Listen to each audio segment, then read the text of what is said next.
Yes, Mac, I got you on here to talk about Kids on the Slope, my boy. And, let's give a little bit of information. I'm going to go through a little bit of information, Mac, on this. Now, Kids on the Slope, it was released last year, 2012, wasn't it? Yes, it was. And I believe it was on Crunchyroll for easy streaming for everyone to see legally. Yeah, legal, yeah. So, that's a good thing. It's a great thing. And this anime had a lot of hype behind it. Oh yeah, especially that. I mean, that it's once again collaboration of director Shinichiro Watanabe teams up again with, of course, the famous anime composer herself, Yoko Kanno. That's correct. And what was the title that these two worked on previously, Mac? We all know it's Cowboy Bebop. Hey, if they don't know, now they know. Also, another one called Macross Plus, also.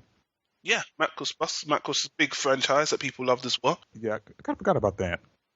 And, when people heard that, instantly there was already a fan base waiting to see the anime, and the trailer was out. And, the music and the animation and what's the show's going to be about. And I had no idea what the show was going to be about. And now I've seen it. I could just tell you right off the bat, it wasn't what I was expecting, but I still love the anime. You feel the same way? Yeah, I really do love this anime. I think I might like it more than Cowboy Bebop, in my opinion. Really? Wow, that's an interesting statement. Yeah, but also this is like a very different territory from Watanabe's usual shtick. Like for instance, this anime that's based on a manga series. That's a josei, I think. Mm. And the last two he did, those are all originals. This is his first time actually doing something that's from another material. Although it has some similar aspects to his usual stuff, like Cowboy Bebop, with it being jazz. Yeah.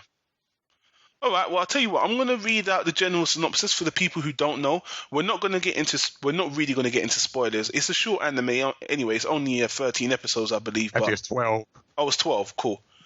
I'm going to avoid the spoilers, but I'm just going to give a basic synopsis for those people who haven't seen it, don't know what it's about. Okay, so the story for this anime is set in 1966. It focuses on our main character, Kaoru Nishimi, I believe I'm saying it right. Basically, it starts his being relocated to a new town due to his father. I don't think they go too much into it, but due to his father's work situation, he has to live with his aunt and uncle in a new town and go to a new school. Now, Karo is kind of a shut-in. He's a bit of a bookworm. You can see he's a very smart guy, but he keeps himself to himself. And you can tell he's very disappointed, starting in a new school and, it's kind of lonely and whatnot. So when he goes to this new school, in the class, there's a big kid there. You can see he's like the class bully kind of figure. And basically, it's through their interactions, a friendship grows between these two characters because they both have a love for music. Now, I'm not going into too much detail. They're coming from two different loves of music, but they come together through jazz. And the anime basically goes through their relationship growing, through their love of jazz, through their playing jazz together.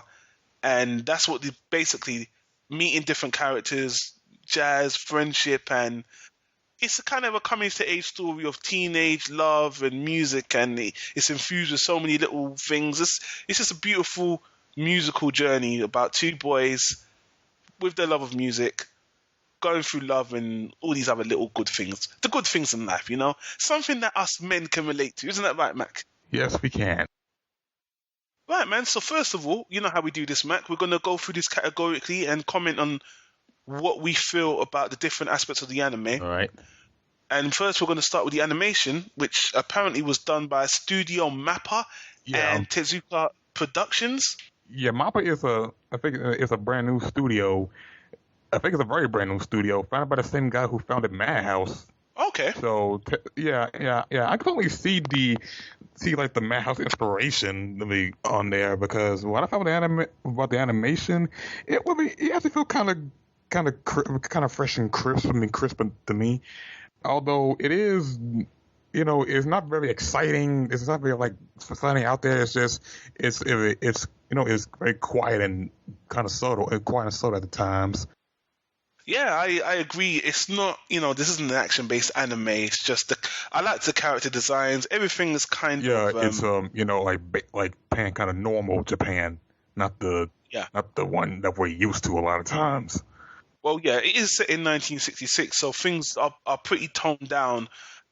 In general, I thought the animation was very good anyway. It kind of had and maybe this is a bit of a stretch. It kind of reminded me a little bit of Studio Ghibli, just because when they're doing things normally. And ironically, I'm going to bring up an actual comparison, because this anime in general is actually very similar to a Studio Ghibli title, Whisper of the Heart. I never saw that. Yeah, it's one of my favorite. It's one of the most underspoken of Studio Ghibli movie, and the reason why is because it's a slice of life and hardly has any magical elements to it. It's just a slice of life story about a girl finding a little musical. It's very similar to this, actually. There's very, very strong similarities to this and Whisper of the Heart, which I highly recommend as well. Country Road, take me home. People who've seen the anime know I just sung that. You know what I'm talking about. But it's a great anime, and yeah, I saw similarities with the animation with these two. Well, that's a movie and this is a series. Yeah. But I saw similarities between these two anyway. So, but yeah, in general, I like the animation. It wasn't mind blowing, but it was really nice to look at. Yeah. For me, it's still impressive. I mean, I do like the animation of it. I think it's something that I kind of do need. I kind of like need to watch after watching a whole lot of other stuff that's on some that's not like this at all. And actually another thing I'll say is, compared to other school, this is based in a kind of a high school as well. It's better. There's not fan service and none of that. This is all just normal. None of that shit happens here. All right, man. So I think we both given animation a good, solid thumbs up. Or, Yeah. It's good, really good. All right. You know what's coming next, right, Matt? What, the sound? The sound, man. Why don't you go first, man? What do you think of the sound? Honestly, I mean, and I really did. I really enjoyed the music into this. I really dug the first. I mean, the theme song, the one theme song they had, the one opening theme song they had. I really do. I really like it as a slow pace, yet slow pace, but it moves along as a go. And the ending, I really do love the ending of that song, the ending theme song over there. And I will say this for the music, I like the version they did of that song called "My Favorite Things," which heard from the musical, The Sound of Music. Right. Yeah. This one counts, and I think the original one, and there's another version of it that I like. I think the guy from Outkast, Andre 3000, did the version of that. I like that one too. On the Love Below. Yeah, I know what you're talking about. Love Below. yeah, the Love Below, the better album, by the way. I think this is possibly. I'm gonna say it's the best, but I'm not gonna rank it that high. I like it. I say if you want the soundtrack, you should get it. But I think you should get both the series and the soundtrack once it comes to release. Yeah. For me as well, I liked it. I guess I was just a little bit disappointed, just because my expectations were so high. It coming from the composer of Cowboy Bebop. But in saying that, the music was amazing to listen to. It was, the sessions that they had just sounded clear. It was great. It just, it wasn't as iconic as Bebop. And maybe, I think that would. I don't know, man. That could be down to nostalgia. It could be down to unrealistic expectations. But the animation, the anime on its own, the soundtrack is great. I really loved it.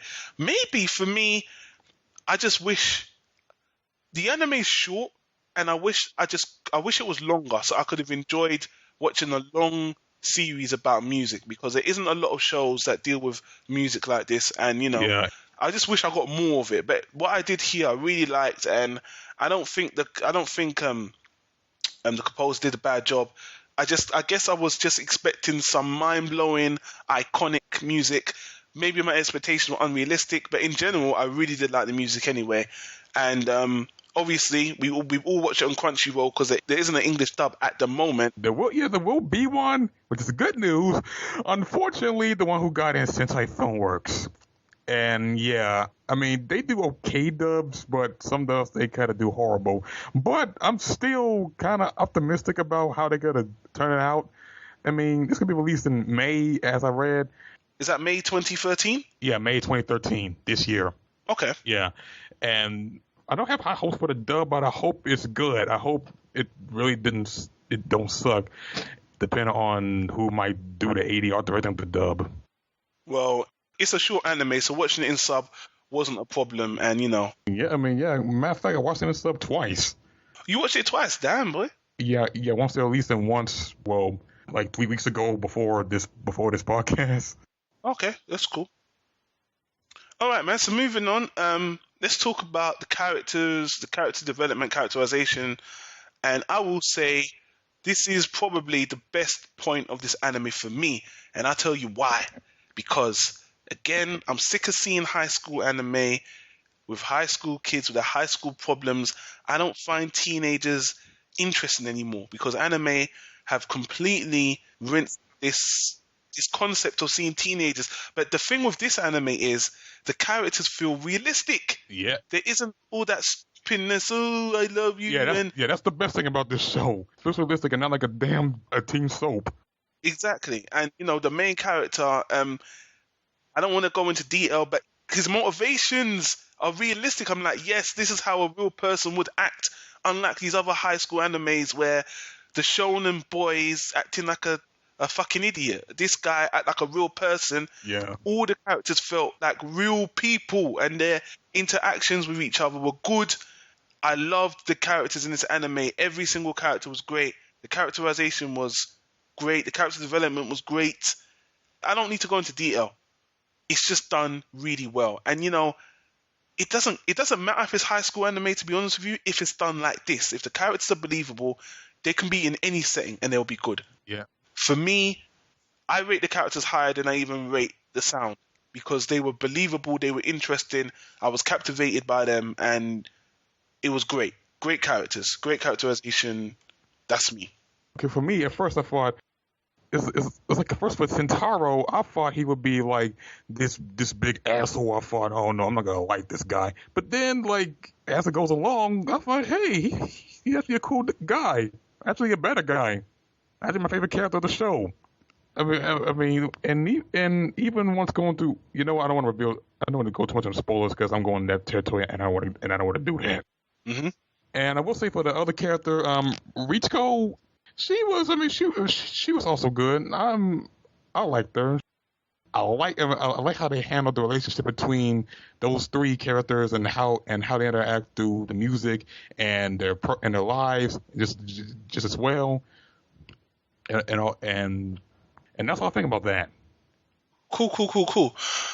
All right, now this is the part where we usually just talk about the storyline and the pacing and what we thought of the execution of it. And for me, this is where my one and only negative come. And my negative is this.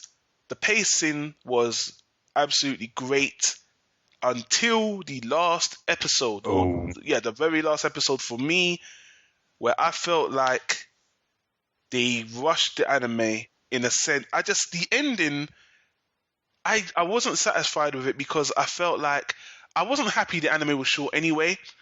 But the way they capped it off, they can't do much more with it.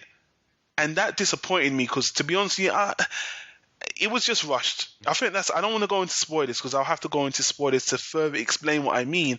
But what I will say is I just thought it was a little bit rushed and things kind of, at the end, happened quickly. Like something kind of snapped and then there was a jump and then the end. And for me, it was just too quick. And I was just like, okay, it's over, done. And that disappointed me. But apart from that, from the beginning to end, I thought the pacing was great. The execution was great. The storyline was great. My main problem is just the end and the fact that it bothers me that a lot of other animes that should be 12 episodes aren't. And this one, which I could have watched for easily, could have been 24 episodes, could have been stretched out, could have watched these guys go through competitions, get to know each other better and go through all these things. This could have been stretched out to me easily, but it wasn't. And the way the ending was kind of cut and dry for me left me feeling a bit shortchanged. And that's my one and only gripe with the series. Hmm. Well, yeah, I think I might agree with that. I really wish this was a bit longer because it did really feel like that we could have learned so much more about them, and it even the relationships between them. I mean, even last episode, it just felt like, wait, you're ending this already, but you really should have gone back to the drawing board with that. But Mm. okay, even though there might be the one nitpick. Well, not nit. Well, I don't know if it's a nitpick or not to me. I just thought it could have been longer. Maybe not 24, but maybe some extra episodes. Maybe like, or at least yeah, maybe 24 because I think it could have been longer, and if we could have gotten more into these characters, especially especially some of the supporting characters who really got more of a spotlight than they usually got. You're right. I think some of the characters could have filled in and made it more because just the little you got to see of this one character that plays a big brother and is part of the little jazz quartet they are, we could have seen a lot more. They could have gone more into his story even to even make the anime longer. I wouldn't have minded that. They put a lot into this show. They put a lot of things into this show. They could have dragged out, and I use that word dragged out in a negative way, but they could have extended the anime and kept the quality, and I would have loved it even more. You know what I mean? Yeah, I guess they didn't want to take a risk, which I thought that was kind of a bad mood. You never know. It might have been a financial thing. I don't know. Yeah. When you think about who's involved, it might have been a lot of money to keep these guys on the payroll for this show. Oh yeah, then again, this is made by a new studio, so I don't know if they even got that much, much on a budget to make it that long. Yeah. Exactly. All right, man. So, all right, we kind of gone on everything now. The only last thing to give is our ratings and final thoughts. And my rating for this, for me, it's an easy first class anime. Now, I want to remind people because some people do criticize me that I don't put things in my Hall of Fame. People need to understand Hall of Fame. It's not just about the level because Hall of Fame is a first class, but on top of it being first class, it's that small section in your house that you've got a box. Imagine a box in your house. You can only put so much anime in that you want to pass down to your children, your grandchildren. You can't fit every anime in there, every anime you love. Only the anime you. I have to explain this. Only the anime you really, really want to keep pristine for all time. So me saying this is just a first class does not mean I don't love it. I love the anime. It's just not going in my vault for all time. That's all. It's a first class anime for me. Okay, well, for me, aside from the major nitpicks of it, which if I did kind of bother me a little bit, I really love this show. I really thought that this is something that I really need to watch a long time. I don't normally watch these type of josei shows, or I don't know if I do or not, but it really did got me thinking and wondering more about especially in jazz, especially in more the story mode, and I don't do this often with anime, but I gotta say it. This is my Hall of Fame. I really dig this anime. No, man, you told me you watched it twice in sub. and you like dub. You prefer dub, don't you? So Okay, okay, yeah, I do prefer dub, but I'm not opposed to sub. I mean, if I see a dub, which I will soon, I might change it. Even though I prefer dub and I always will prefer dub, I'll give sub a chance. I really do. yeah, I'm not harking on you, man. I'm just saying that you must have loved this anime to watch it twice in sub. That's all I'm saying. Yeah, and and for me, I don't even rate that much stuff Hall of Fame that much. I mean, last year I ranked. How many titles did I rank dub like that? A review or watch like 3.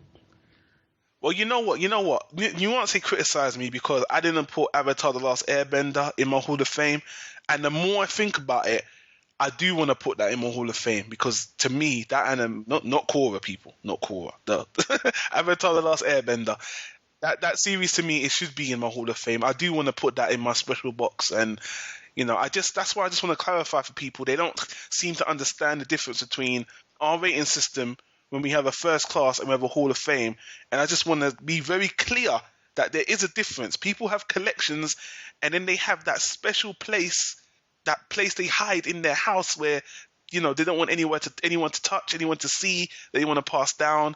That's what you call the Hall of Fame for you. It's a very personal, and it's close to your heart, people. It's close to your heart. And that's what the anime was. It's close to my heart. That's it, man. That's good stuff. So I think we can both highly recommend this anime, and I'm